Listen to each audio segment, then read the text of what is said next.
इंसान दुनिया में आता है, शऊर की आँख खोलता है। अल्लाह तबारक व तआला ने इसके साथ रूहानी अक़दार भी रखी होती हैं और इसके नफ्स में ख्वाहिशात भी रखी होती हैं। हुक्म इसे ये दिया गया है कि ये अपनी नफसानी ख्वाहिशात को थोड़ा सा कंट्रोल करे। जो आदमी बिल्कुल ये समझे कि मैंने अपनी हर ख्वाहिश को पूरा करना है, किसी चीज़ का लिहाज नहीं करना, तो कुरान मजीद ने ऐसे लोगों के बारे में कहा कि औलाइका कल अनआम बल हुम अदल। फरमाया ये जानवर हैं, बल्कि जानवरों से भी आगे चले गए।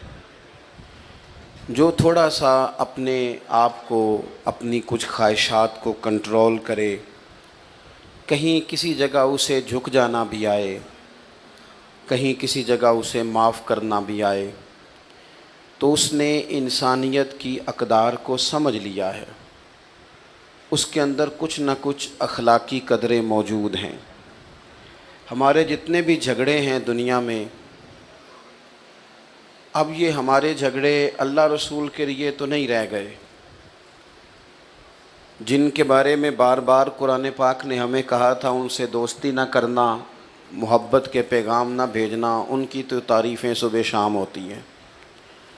हमारा आम तबका भी और हुक्मरान तबका भी मिसाल ही जब देता है वो कुफ्र की, मुशरिकी, यहूदी ईसाई की मिसाल देता है। और मैं कई दफ़ा दोस्तों से कहा करता हूँ अज़राए मोहब्बत, मैं कहता हूँ साई माड़ा हो ना, बेचारा कोई मज़दूरी करता हो। आपकी तवज्जो है मेरी बात पर दोस्तों की? अल्लाह आपको महंगे महंगे मोबाइल दे, वैसे कभी कभी जेब में भी रखना चाहिए। मतलब जिसने बनाया था उसने क्या कहा था कि हर वक्त हाथ में पकड़े रखना, कभी कभी सही चलें। जो बना रहे हैं उनको मैं मना नहीं करता, वो बनाएं, किसी चीज़ को अगर महफूज करना चाह रहे हैं, लेकिन बाकी लोग तो मेरी बात पर तवज्जो करें ना। वो मैसेजेस का जवाब ज़रा 20 मिनट के बाद दे लीजिएगा। और भी गम हैं ज़माने में मोहब्बत के सिवा, और भी कुछ चीज़ें काबिल, चूँकि अपनी बात नहीं ना कर रहा, अल्लाह रसूल की कर रहा हूँ, तो आप थोड़ी देर मुझे मौका दें ताकि 2-4 बातें आपसे अर्ज़ कर लूँ। तो ईसाई माड़ा हो ना, गरीब आदमी हो बेचारा, तो उसके बारे में लोग मसला पूछ लेते हैं, कहते हैं पीर साहब दसो सानिया ना रोटी खानी जायज़ है। तो मैंने कहा अगर मुशरक के नजस होने की बात करते हो तो इहदे नाल भी नजायज़ है, तो अमरीका दा सदर होवे तो तां भी नजायज़ है। अब ये क्या बात हुई कि जब कोई बहुत बड़ा आदमी आके बैठ जाए और सारी उसके सामने काबीना बैठी हो तो फिर कोई शरी मसला पूछे ही ना। और अगर कोई गरीब आदमी सामने आ जाए, मुशरक नजस है तो वो हर एक ही नजस है। तो जिनके बारे में तो रवैये में सख्ती रखने का कहा गया था, वहाँ तो हमने बना ली नरमी। और जहाँ हमें कहा गया था ना दरगुजर कर देना, रुहमाउ बैनहुम, माफ़ करना, ज़ात को बुत ना बनाना, अपने नफ्स की ख्वाहिश को आगे ना रखना, वहाँ हमने ज़िंदगी मुश्किल कर ली है। छोटा ख़ानदान हो, बड़ा ख़ानदान हो, गरीब ख़ानदान हो, अमीर ख़ानदान हो, आप किसी ख़ानदान की पूरी लड़ाइयाँ सारी नचोड़ें तो उसके अंदर से सिर्फ एक बात टपकेगी कि मैनू इन्हें पूछया नहीं, मुझे इन्होंने बड़ा नहीं माना। ज़्यादा से ज़्यादा ज़ात का रट्टा, इससे ज़्यादा कुछ भी नहीं।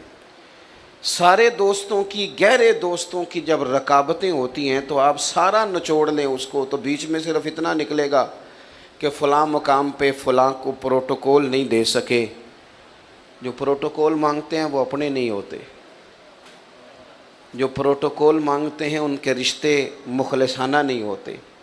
मेरे रब ने कुरान मजीद में अपने बंदों की शान बयान की, फरमाया वो पता है ज़िंदगी कैसे गुजारते हैं, व इबादुर्रहमानिल्लज़ीना यमशूना अलल अर्दि हौना। फरमाया रहमान के बंदे ज़मीन पर आजिज़ी के साथ चलते हैं। उनका लहजा नहीं प्रोटोकॉल वाला, अंदाज नहीं उनका हटो बचो वाला, झुके झुके चलते हैं। और जितना फल ज़्यादा होता है उतना झुकाव भी ज़्यादा होता है। जितना बंदा बड़ा होता है उसमें आजिज़ी भी उतनी ज़्यादा होती है। जो आला ज़र्फ़ होते हैं वो हमेशा झुक के मिलते हैं, क्योंकि सुराही सर नगू होकर भरा करती है पैमाने। जो बंदा जितना बड़ा होता है उसका झुकाव उतना ज़्यादा होता है। तो अगर उसकी गर्दन में सरिया ज़्यादा है तो इसका मतलब है बड़ा नहीं है, अभी इसको बड़ा होने में वक्त लगेगा। कुरान मजीद ने ज़िंदगी गुजारने का उसूल ये दिया कि तेरे लहजे में आजिज़ी हो, तेरा मिलना, गुफ्तगू करना, आना जाना, उसमें इनकिसार हो। और 2 जुमलों में मेरे नबी पाक अलैहिस्सलाम ने बात इतनी खोल दी कि सारी हकीकतें ही अंदर आ गईं। महबूब फरमाने लगे तू रब की रज़ा के लिए आजिज़ी कर।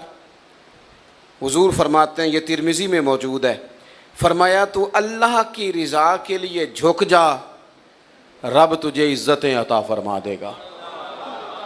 इज़्ज़त इस बात में है कि तेरे अंदर झुकाव कितना ज़्यादा है। इज़्ज़त इस बात में, हमारे यहाँ बाज़ लोगों का ये ख्याल होता है कि इज़्ज़त शायद कपड़ों का नाम है या गाड़ियों का नाम है या बंगलों का नाम है। हालांकि मैंने अपनी छोटी सी ज़िंदगी में ये देखा है कि खरबपति भी बंदा हो ना, लेकिन अगर लोगों को शक पड़ जाए ना पैसा जायज़ नहीं, तो अपने लोग भी कह रहते हैं कि मुझे पता है कैसे आगे गया है। लेकिन बंदा खरा हो, सच्चा हो और छोटा सा अफसर हो, टूटी कुर्सी पे बैठता हो, तो बड़ा महंगा आदमी भी दरवाजे पे खड़ा होकर कहता है यार बंदा बड़ा खरा है, ना सिफारिश सुनता है ना रिश्वत लेता है। तो इसका मतलब है रोब कपड़ों का नहीं होता, रोब तो बंदे के किरदार का होता है। उसका किरदार, हज़रत सैयदना फ़ारूक आज़म रज़ी अल्लाह तआला अन्हु कैसरे रूम डरा करता था, रूमी सल्तनत कांपा करती थी। क्यों? हज़रत उमर का तो एक गनमैन भी नहीं था। असल बात क्या थी? उन्हें पता था कि मिजाज कुछ और है, तबीयत कुछ और है, अंदाज़ कुछ और है, और कोई ज़ाहिरी दब दबाव नहीं, बल्कि एक दिन बैठ के तमाम सहाबा ने मशवरा किया, कहा जनाब हद हो गई है। हज़रत अबू बकर सिद्दीक़ के ज़माने में तो इस्लाम पर गुर्बत थी, अब तो अल्लाह ने बड़ी वुसअत दे दी है, 50-50 हज़ार दिनार सहाबा को माले गनीमत में मिलते हैं और जनाब उमर को भी मिलते हैं। लेकिन अजीब बंदा है, घर से निकलता है, मस्जिद से निकलता है और घर जाने तक सारे बांट देता है। जनाब उमर से कहना है जनाब हुजूर ने फरमाया है कि अगर अल्लाह ताला वुसअत दे तो असर देखना पसंद भी करता है, अच्छे कपड़े पहनना तो कोई दीन की मुखालफत नहीं, लेकिन आपका वही कुर्ता फटा पुराना, तो कोई ऐसी बुरी बात नहीं, अच्छा लिबास पहनना दीन इसको पसंद करता है, तो आप कपड़े क्यों नहीं नए सिलवाते? बड़े बड़े वज़ीर मुशीर आते, हमारे बच्चे जब सियाने हो जाएं तो वो मशवरे भी देते हैं ना बड़ों को। मेरे एक जानने वाले हैं, तो मैं शादी पे जा रहा था, तो मेरे आगे आगे वो जा रहे थे, तो उन्होंने बच्चा उन्होंने मशवरा दे रहा सी, कह रहा सी अब्बा जी ए हुण शादी ते ना मिठे चौलों ते सालन पा के ना खाया जे बिस्ती हुंदी बंदे दी। तो वो मैं थोड़ा सा आगे गया, तो मैंने कहा पुत्र तू लेट हो गया, टाइम ना होंदा तो सारा टब्बर ही सियाना होना सी, तो ज़रा देर तुझे हो गई। भाई असल पे रहने दें, असल चीज़ जो होती है उसमें तकल्लुफ़ नहीं होता, असल में तकल्लुफ़ नहीं होता। और जब आप कुछ चीज़ें मुलम्मा साजी करके लेते हैं, मुलम्मा साजी, हमारे एक बुजुर्ग हैं वो फरमाते हैं, कहते हैं जदों दे मुंडिया मैनू काटन वाले कपड़े पवाए ने, मैं तो ब्याह ते कदे रज के रोटी नहीं खाधी, इन्होंने तो मेरे ऊपर बोझ डाल दिया है, तकल्लुफ़ पैदा कर दिया ज़िंदगी में। हज़रत उमर से कहा जनाब, सब सहाबा ने बैठ के मशवरा किया कि फ़ारूक आज़म से कहना है कुर्ता नया सिलवाएं, कुर्बान जाएं। सादी ज़िंदगी किसी पर बोझ नहीं बनती। जो लोग उठ के आ जाते हैं ना अपने काम से, उनको शौक़ नहीं होता फ़ोटो का, वो पीछे बैठ के भी गुजारा कर लेते हैं। मेरे जैसे लोग जिन्हें मसला बन जाता है वीडियो में आने का, उनको तो सजना संवरना होता है। हज़रत उमर से कहना है कुर्ता बदलने, पैसे किसको बुरे लगते हैं? अच्छा जी कहना तो है, पर वो शेर तो बताओ जो उमर से बात करेगा। तो हज़रत अबू दरदा कहने लगे एक बंदा है ना जिनकी बात उमर मान लेते हैं। कहा वो कौन? कहने लगे मौला अली शेर खुदा। हज़रत अली की खिदमत में अर्ज़ की हुजूर बड़े बड़े वज़ीर आते हैं, वही पुराना कुर्ता, आप कहें ना सैयदना उमर से कुर्ता नया ले लें। तो हज़रत अली कहने लगे मैं जो कहूँ वो मानते हैं, पर मैंने ना हुजूर की बारगाह में जो सबक पढ़ा है वो उमर के साथ बैठ के पढ़ा है। जो मैं जानता हूँ वो तुम नहीं जानते। बात भी तुम्हारी ठीक है, मैं कहूँगा तो उमर मान भी लेंगे, पर ये वाली बात मैंने भी उमर से कोई नहीं करनी। कहा फिर आप बताएं। आप सुने, अल्लाह जज़ा दे। आप कहा फिर आप बताएं कैसे कहें? तो हज़रत अली कहने लगे हज़रत आयशा सिद्दीक़ा से कहो, वो माँ है मोमिनों की। हज़रत उमर जल्दी मान जाएंगे। हज़रत आयशा को सारी बात सुनाई, पैगाम दिया। जनाब उमर दौड़े आए, अम्मा जी मेरे लिए कोई हुक्म? सैयद आयशा कहने लगी देखें, इस्लाम में बेहतरीन गुंजाइश भी है और अल्लाह ने वुसअत भी कर दिया, तो नया कुर्ता पहनने में हर्ज क्या है? आपका बेटा पहनता है, बाकी सहाबा लेते हैं, तो आपका वही पेबंद लगा कुर्ता, उसी से खुतबा देते हैं। ईद पढ़ाने जाते हैं तो नंगे पैर चले जाते हैं और रास्ते में बच्चों को खड़ा कर कर के कहते हैं दुआ करना रब उमर को माफ़ कर दे। खड़ा कर कर के कहते हैं वली मन खाफा मकाम रब्बिही जन्नतान। तो नए कुर्ते में हरज क्या है? तो हज़रत उमर कहने लगे अम्मा जी कोई हर्ज नहीं, मेरे पास गुंजाइश भी है, आपका हुक्म आ गया, मैं शाम को ले लूँगा नया कुर्ता, पर एक बात कर लूँ? कहा आप कर लें। तो हज़रत उमर रो पड़े, फरमाने लगे ये जो कुर्ता पहना है ना, हुजूर के सामने भी इसी कुर्ते में जाया करता था। अबू बकर सिद्दीक जब मुझे मशवरे के लिए बुलाते थे ना, तो इसी तरह हम लोग बस असी किसी दे कुछ नहीं जे लगदे, ना कोई साडा दर्दी, इसी तरह बस बातें होती थीं। और अम्मा जी अभी ना मेरे पूरे मुल्क में गुर्बत ख़त्म नहीं हुई, अभी सब को नए कुर्ते नहीं मिले, हुक्म का मैं पाबंद हूँ, शाम को ले लूँगा, लेकिन अगर मुझे इजाज़त दे दी जाए कि मैं उसी तरह रहूँ जो मुझे हुजूर ने जिस जगह छोड़ा था, तो मेरी ज़रा दिल को तसल्ली होगी। मैं तकल्लुफ़ात वाली ज़िंदगी इख्तियार नहीं करना चाहता। हज़रत आयशा ने सुना तो चुप कर गईं। जनाब उमर कहते हैं देर के बाद अगर आवाज़ आई तो बस उनके रोने की आई। फरमाने लगी जो सहाबा ने कहा था वो भी ठीक है, पर उमर जो आप कह रहे हैं वो तो बिल्कुल ही ठीक है। दोस्तों उलझाओ नहीं, झगड़ा नहीं, ज़ात का प्रोटोकॉल नहीं, खुदारा मुसीबत बन जाती है ससुर को जब दामाद का फ़ोन आता है कि मैं आ रहा हूँ। मैं उन गरीबों को भी जानता हूँ जो उधार कर्जा लेके प्रोटोकॉल का बंदोबस्त करते हैं। हमारी तबीयतें लोगों के लिए मुसीबत बन गई हैं, हमारा मिजाज हावी हो गया है। हम तो यहाँ थोड़े दिन कुन फिर दुनिया का अन्ना का गरीब न वाबिरुन सबील। हुजूर ने फरमाया था मुसाफिरों की तरह रहना, राहगीरों की तरह दुनिया में वक्त गुजारना। कभी देखा है आपने एयरपोर्ट पे आप सबसे पहले भी बोर्डिंग करा के चले जाएं वेटिंग रूम में, और सबसे पहले भी बैग आप रख दें, लेकिन अगर कोई बंदा आ जाए ना अपनी आपकी जगह पे बैठ जाए तो आप झगड़ा नहीं करते? क्यों? आपको पता है मैं मुसाफिर हूँ, फ़्लाइट आई और मैं गया। कभी देखा है रेलवे स्टेशन पे लोग कहते हैं ये जगह मैंने ख़रीदनी है, यहाँ रोज़ खड़े होना पड़ता है? पता है मैं मुसाफिर हूँ, ट्रेन आई और मैं। बस स्टॉप पे लोग ज़मीनें नहीं खरीदते, झगड़े नहीं बनाते, क्योंकि उन्हें पता है कि गाड़ी आई और मैं। और दरवेश ने कहा था जितन जितन ते हर कोई खेडे, ओए कदे हारन भी खेड फकीरा, जितन दा मुल कौडी पैंदा ही हारन दा मुल हीरा। कभी बंदा हारना भी सीख जाए, 2 कदम पीछे भी हटे, कभी वो कहे मैं कोई नहीं बाकी सारे हैं, ये वाली भी तो कभी ज़िंदगी होनी चाहिए। फरमाया रहमान के बंदे आजी से चलते हैं, वाइजा खातबाहुमुल जाहिलून कालू सलामा। और अगर कोई उनसे उलझना चाहे, बहस करना चाहे, लड़ाई करना चाहे, तो रब के बंदों की शान ये है कि वाइजा खातबाहुमुल जाहिलून कालू सलामा। अगर जाहिल उनसे झगड़ा करें तो वो सलाम करके गुजर जाते हैं। हर बंदे से उलझ जाना, हर बंदे से ही बहस करना, हर जगह ही अपना मिजाज इस तरह का बना लेना कि जो मैं कहता हूँ वही कबूल करो हर जगह। वो आरफ रूमी फरमाते हैं एक दिन ना मिसाल देते हैं समझाने के लिए। कहते हैं एक दिन गधे और घोड़े की बहस हो गई थी। किसकी जी? घोड़ा कहता था आसमान का रंग नीला है, गधा कहता था नहीं काला है। कई घंटे बहस होती रही, बिल आखिर रिज़ल्ट ये निकला कि शेर के पास फैसला ले जाते हैं, जंगल का बादशाह है। शेर के पास फैसला गया तो घोड़े ने जाते ही पूछा बादशाह सलामत, आसमान का रंग क्या है? उसने कहा भाई तो साफ सी बात है नीला रंग है। तो कहने लगे मैं कहता हूँ नीला है और ये गधा कहता है काला है, और सुबह से मेरे साथ बहस कर रहा है। कहने लगे कितने घंटे बहस हुई? उन्होंने कहा जी सारा दिन होती रही। तो शेर कहने लगा घोड़े की बात भी दुरुस्त है और घोड़े को उम्र कैद की सज़ा भी है। घोड़ा कहने लगा बात भी मेरी ठीक है और मुझे उम्र कैद की सज़ा माना।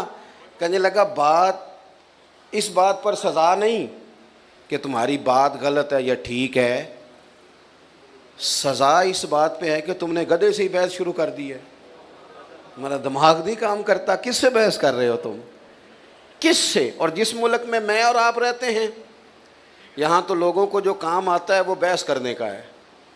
हमारे चूँकि चैनल ज़्यादा हैं, खबरें थोड़ी हैं, तो 4 लोग रात को मुख्तलिफ़ पार्टियों के बिठाए जाते हैं ताकि कौम को पूरी तरह तकसीम किया जाए। पूरी तरह 4 मुख्तलिफ लोगों की राय लो, जितना झगड़ा ज़्यादा होगा उतना प्रोग्राम ज़्यादा देखा जाएगा, ताकि कौम ज़्यादा से ज़्यादा तकसीम हो, उलझाव हो। हर जगह बहस होगी, कोई एक बयानिया तो हो जाना चाहिए एक जैसा, हर जगह बहस। निकल आएँ, उलझाव ना ज़िंदगी में पैदा करें। इतनी टांगें नहीं हमें फैलानी चाहिए कि जाती दफ़ा बंदा इकट्ठी करना चाहे तो फिर उससे इकट्ठी ना हो सके। इतने झगड़े बंदा कर ले ज़िंदगी में कि वो जाती दफ़ा माफ़ियाँ भी लेना चाहे तो उसे माफ़ियाँ भी मुयस्सर कहाँ कहाँ जाए माफ़ियाँ लेने। कुछ थोड़ा सा ना इंसान को कहीं दरगुजर कहीं छोड़ देनी चाहिए बहस। हज़रत उमर बिन अब्दुल अज़ीज़ बादशाह थे, और आजकल तो जमहूरी हुक्मरान होते हैं ना, 4 टांगें कुर्सी की होती हैं तो एक ना एक कामती रहती है। लेकिन वो लोग मुतलक़ उल ऐनान होते थे, बादशाहत थी उनके, इताअत के हलफ होते थे। इतना बड़ा आदमी बाहर रात को निकले हुए हैं सैर के लिए, 2 सिपाही भी साथ हैं। तो एक आदमी ना खेतों को पानी लगाया तो रास्ते में ही सो गया है। सो जाते थे हमारे पुराने बुज़ुर्ग देहातों के ना, वो खेत में ही सो जाते थे। तो हज़रत रात को लोगों की खबरगिरी को निकले। हज़रत उमर बिन अब्दुल अज़ीज़ 39 साल उम्र पाई है इन्होंने। 10 सिपारे भी रोज़ पढ़ते थे कुरान पाक के, 2-3 हज़ार बार दुरूद शरीफ भी पढ़ते थे, 5 सिपारे कुरान पाक रोज़ पढ़ते थे, 10,000 तक दुरूद शरीफ जाता था। कौम का ख्याल भी रखते थे और ख़जाने से तनख्वाह नहीं लेते थे, टोपियाँ सी के गुजारा करते थे। उम्र कितनी पाई? 39 साल। हमारा 30 साल का बच्चा भी कोई इरादा ही नहीं करता करना क्या है। 40 पूरे नहीं हुए दुनिया भी छोड़ गए। हम तो प्रोग्राम ही नहीं बनाते, सारी ज़िंदगी आमदाम बरसरे मतलब गुजर रहे थे। तो उस ज़माने में लोग लकड़ी के जूते पहनते थे, बुज़ुर्ग सोए हुए थे। हज़रत उमर बिन अब्दुल अज़ीज़ का पैर बाबा जी के पैर पे आ गया। जब अचानक टक्कर होती है तो एक मखसूस जुमला सारी दुनिया ही बोलती है कि अंधे हो, सब यही लफ्ज़ बोलते हैं। तो उस बुज़ुर्ग ने भी यही जुमले के कहा, हल अंतुमुल आमा, क्या आप अंधे हैं? अब किसी जगह पे अगर आपने उलझाव पैदा करना है कि वो मुझे कह दिया, मेरा तू मैनू जानता ही नहीं, तेनू मेरा पता ही नहीं, तू पिंडों आके पुछी सड़क तो तेनू बंदा घर छड़ के आएगा। ओ पईयां देश दियां कबरां जिन्हां ते फुल पे, उधरों कोई भी नहीं आमदा ते इधरों लखां गए। कहा जनाब पैर पे पैर आया तो आप अंधे हैं। अब यहाँ तो बंदा जनाब अड़ जाए कि मुझे कह दिया, और यहाँ फिर माफ़ कर जाए। हज़रत उमर बिन अब्दुल अज़ीज़ बस यही मौका होता है, फ़ौरन हंस पड़े और हंस के कहने लगे नहीं मुझे नज़र आता है। बस सवाल का जवाब हो गया। वो जो केतली होती है वो चाय से हमेशा ज़्यादा गर्म होती है। वो जो 7 गनमैन थे ना, उन्होंने तलवारें निकाल ली। और तुम्हें क्या हुआ? कहने लगे इसने गुस्ताखी की है, गर्दन उड़ाएंगे। अब फरमाने लगे बाबे ने तो कोई गुस्ताखी नहीं कहा, हुजूर आपको अंधा कहा है। इसलिए शेख सादी फरमाया करते थे, लकड़ी को घिन खा जाती है और बड़े लोगों को खुशामद खा जाती है। खुशामदियों से कभी मशवरा नहीं लेना चाहिए, गैर जानिबदार आदमी से राय ले। हज़रत उमर बिन अब्दुल अज़ीज़ से कहने लगा आप अंधे हैं? तो फरमाया नहीं नज़र आता है। वो जो 7 गनमैन थे कहने लगे हुजूर इसने गुस्ताखी की है, इसको कत्ल करना है। तो हज़रत उमर बिन अब्दुल अज़ीज़ फरमाने लगे बाबा तुमसे बातें कर रहा था मुझसे कर रहा था? कहा हुजूर बातें तो आपसे ही हो रही। तो फरमाने लगे नादानो, उन्होंने तो एक सवाल पूछा है कि आप अंधे तो नहीं, तो मैंने जवाब दे दिया नहीं मुझे नज़र आता है, इसमें लड़ाई वाली कौन सी बात है, तो बात ख़त्म हो गई। तो ज़िंदगी में उलझाव नहीं पैदा करना। और आखिरी बात ये कि वल्लज़ीन यबीतून लिरब्बिहिम सुज्जदम व क़यामा, दिन इस तरह गुजारें कि आजिज़ी से, और रब कहते हैं रात मेरे बंदों की सजदे में गुज़रती है या क़याम में गुज़रती है। डिप्रेशन के, टेंशन के, ज़हनी दबाव के मरीज़ तेज़ी से बढ़ रहे हैं मुल्क में, और बड़े बड़े महंगे जाके वो मोटिवेशनल स्पीकर से सबक पढ़ते हैं, वो कहता है मुराकबा करो, ये करो, वो करो। इस्लाम सबक देता है कि थोड़ी देर रात मुसल्ले पे बैठो। और मेरे नबी पाक अलैहिस्सलाम ने फरमाया अपने दुख दुनियादारों को ना बताना, तुम्हें रुसवा कर देंगे, सेठों नवाबों को ना बताना, परेशान हो जाओगे। फरमाया अपने दुख अपने रब को बताना, जल्दी करे या देर से करे अल्लाह तुम्हें सब लोगों से बेनियाज कर देगा। जिस तरह आपके मोबाइल को चार्जर की ज़रूरत है, इसी तरह रूह और दिल को मुसल्ले की ज़रूरत है। अपनी इबादत में कभी कमी ना करें। ये बंद करके मोबाइल 5 मिनट बैठे, लंबी लंबी दुआएं मांगे।